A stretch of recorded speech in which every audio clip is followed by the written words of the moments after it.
بسم اللہ الرحمن الرحیم نحمده ونصلی علی رسوله الکریم اما بعد فاعوذ باللہ من الشیطان الرجیم بسم اللہ الرحمن الرحیم۔ خلاصہ پارہ نمبر 7۔ چھٹے پارے کے آخر میں فرمایا تھا کہ نصارہ بنسبت یہود اور مشرکین کے مسلمانوں کے لیے نرم گوشہ رکھتے ہیں۔ یہاں اس کی عملی صورت بتائی ہے کہ جب مسلمان ہجرت کر کے حبشہ گئے اور قرآن مجید ان کے سامنے پڑھا تو اس کے نتیجے میں حبشہ کے نصارہ تو ان کی آنکھوں سے آنسو جاری ہو گئے، وہ رونے لگے۔ پھر یہاں ایک ضابطہ بیان فرمایا کہ حرام اور حلال کا اختیار صرف اللہ کے پاس ہے، اپنی طرف سے تم حلال کو حرام اور حرام کو حلال نہیں کر سکتے۔ پھر اس کے بعد قسم اور اس کے حکم کو بیان فرمایا۔ قسم کی 3 اقسام ہیں: یمین لو، یمین غموس، یمین منعقدہ۔ یمین لو کا مطلب ہے کسی کام کے ہونے یا نہ ہونے پر قسم اٹھانے والا خود کو سچا سمجھتا ہو لیکن واقعے کے مطابق وہ سچا نہ ہو، اس پر گناہ بھی نہیں اور کفارہ بھی نہیں۔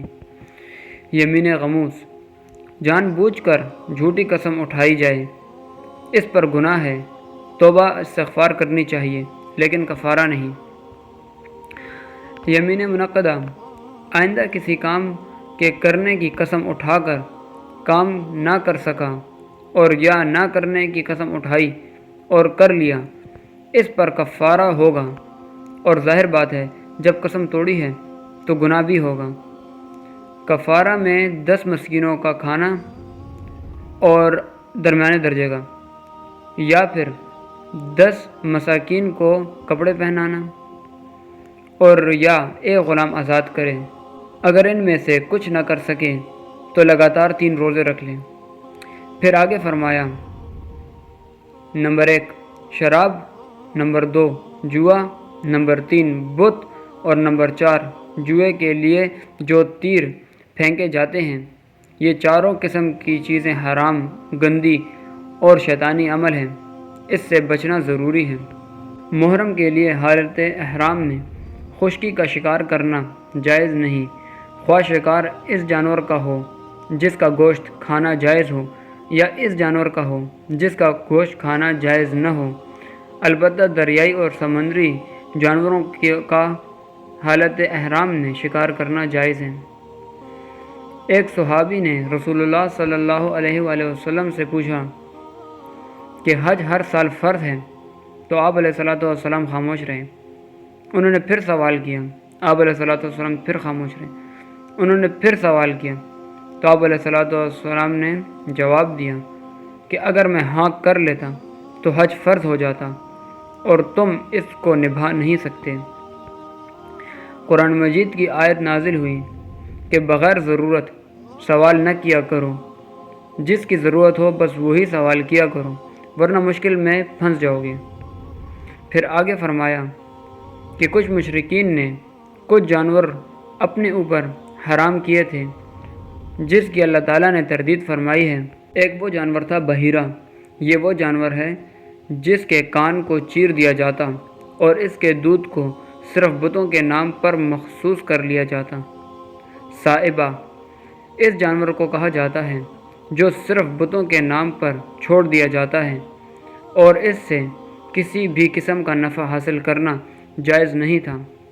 وسیلہ، اونٹنی کو کہا جاتا ہے جو یکے بعد دیگرے بچی جنے اور بچہ نہ جنے، اس کو بھی بتوں کے نام پر چھوڑ دیا جاتا تھا۔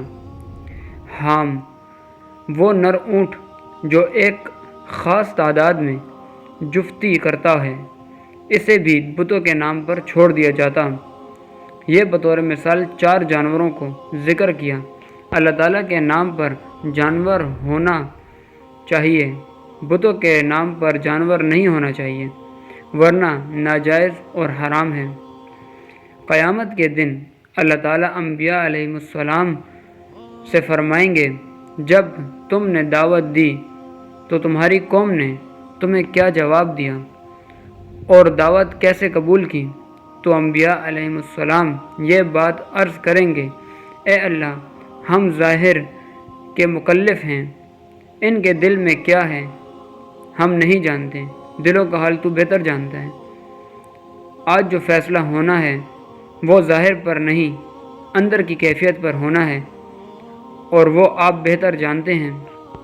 حضرت عیسیٰ علیہ السلام کی قوم نے کہا کہ آپ کا رب ہمیں آسمان سے دسترخوان نازل کر کے دے سکتا ہے، تو حضرت عیسیٰ علیہ السلام نے اللہ تعالیٰ سے دعا مانگی اور اللہ تعالیٰ نے آسمان سے دسترخوان نازل فرمایا اور یہ بتایا کہ اگر تم نے اس کے باوجود بات کو نہ مانا اور ناشکری کی تو سخت سزا دی جائے گی۔ اللہ تعالیٰ قیامت کے دن حضرت عیسیٰ علیہ السلام سے فرمائیں گے، لوگ تمہارا نام لے کر تمہیں اور تمہاری والدہ کو سجدے کرتے رہے، کیا تم نے ان سے ایسا کرنے کو کہا تھا؟ حضرت عیسیٰ علیہ السلام کہیں گے کہ یا اللہ، میں کیسے یہ بات کہہ سکتا ہوں؟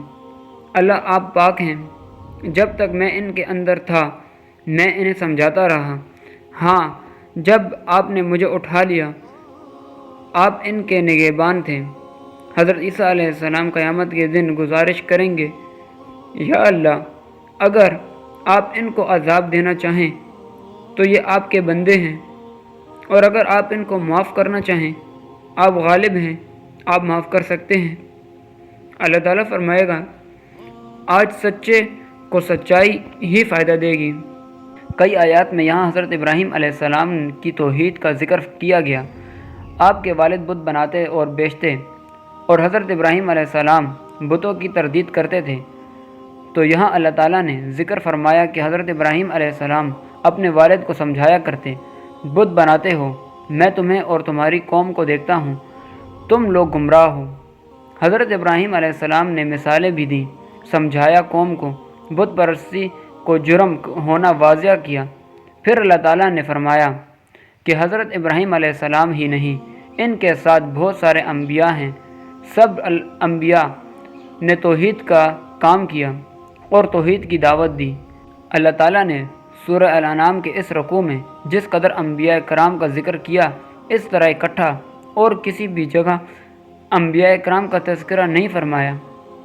بس ایک سورہ میں حضرت ابراہیم، حضرت اسحاق، حضرت یعقوب، حضرت نوح، حضرت داؤد، حضرت سلیمان، حضرت ایوب، حضرت یوسف، حضرت موسیٰ اور حضرت ہارون، حضرت زکریا، حضرت یحییٰ، حضرت عیسیٰ، حضرت الیاس، حضرت اسماعیل، حضرت یسع، حضرت یونس، حضرت لوط علیہ السلام، 18 انبیاء علیہم السلام کا اس ایک رکوع میں تذکرہ فرمایا ہے کہ ان کی صداقت، دیانت، سچائی، سب کچھ کا بیان فرمایا۔ پھر اللہ تعالیٰ نے اپنی ذات کا تعارف اپنی صفات سے کرایا، توحید پر دلائل پیش فرمائے۔ اللہ تعالیٰ کس طرح ایک دانے کو کاٹتے ہیں اور اس سے سبزہ نکالتے ہیں، پودے کو بنا دیتے ہیں، مردوں سے زندہ اور زندوں سے مردہ پیدا فرماتے ہیں، یعنی زندہ مرغی سے مردہ انڈا نکلتا ہے اور مردہ انڈے سے زندہ مرغی نکلتی ہے۔ کیا خوب اللہ کا نظام ہے۔ اللہ تعالیٰ کی ذات کا کوئی ادراک نہیں کر سکتا۔ آنکھوں سے اللہ تعالیٰ کو دیکھنا اس دنیا میں عام بندے کے اختیار میں نہیں بلکہ ناممکن ہے۔ ہاں اللہ تعالیٰ جب چاہے، جس وقت چاہے دیکھتے ہیں، اللہ تعالیٰ ادراک فرماتے ہیں۔ یہ بات ذہنشین فرما لیجئے کہ اہل سنت والجماعت کا نظریہ ہے کہ رسول اللہ صلی اللہ علیہ وآلہ وسلم معراج کی رات اللہ تعالیٰ کو اپنی مبارک آنکھوں سے دیکھا۔ یہ بات ذہنشین فرما لیجئے کہ اہل سنت والجماعت کا نظریہ ہے کہ رسول اللہ صلی اللہ علیہ وسلم نے معراج کی رات اللہ تبارک و تعالیٰ کو اپنی مبارک آنکھوں سے دیکھا، اور وہ دیکھنا اس آیت کے خلاف نہیں ہے، کیونکہ اس آیت میں صرف دیکھنے کی نفی نہیں بلکہ ادراک کی نفی ہے۔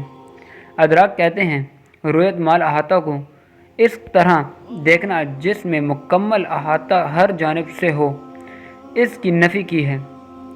اور رسول اللہ صلی اللہ علیہ وسلم نے یوں نہیں دیکھا بلکہ اجمالاً اللہ تعالیٰ کی ذات کا دیدار فرمایا۔ وآخر الدعوانا ان الحمد للہ رب العالمین۔